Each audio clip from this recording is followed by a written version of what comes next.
berdasarkan pada pertimbangan hukum Mahkamah dalam putusan nomor 55 tahun 2019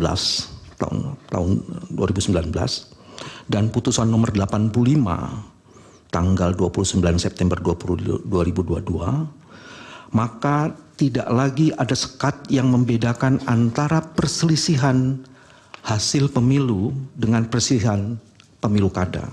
Itu ada di halaman 6 resume kami. Pada dasarnya, di halaman 7 sekarang, praktek beracara di Mahkamah Konstitusi dan Mahkamah Agung serta di negara-negara di dunia mempunyai dan memperlihatkan dasar fundamental yang paradigmatik sama. Mahkamah Konstitusi mempunyai otoritas untuk menegakkan keadilan, bukan sekedar penegakan hukum, menegakkan hak konstitusional dan hak asasi manusia, serta menjamin dilakukannya safeguard of democracy. Bukan sekedar sengketa hasil suara.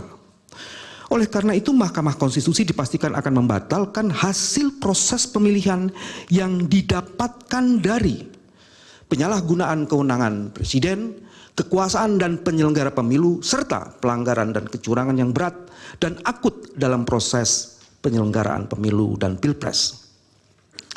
Hal ini dapat dikonfirmasi, yaitu antara lain: 1. Pertama, Mahkamah Konstitusi Austria. Pada tahun 2016, Mahkamah Konstitusi Austria telah membatalkan terpilihnya Alexander Van der Bellen sebagai presiden karena terbukti melakukan kecurangan, yaitu dengan melakukan pengiriman surat melalui pos yang dilakukan oleh orang-orang Alexander, sehingga ada manipulasi yang cukup tinggi di situ.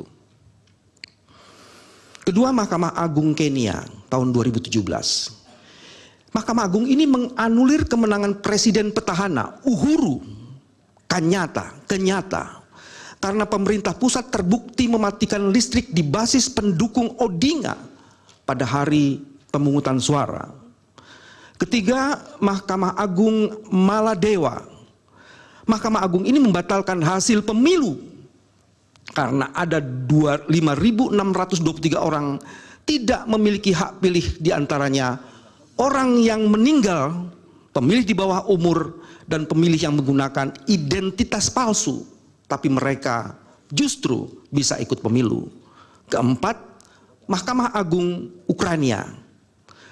Mahkamah ini memutus diadakannya pemilu ulang karena terbukti pemerintah Ukraina melakukan intervensi dalam proses pemilu. Jelajahi cara baru mendapatkan informasi. Download Metro TV Extend sekarang.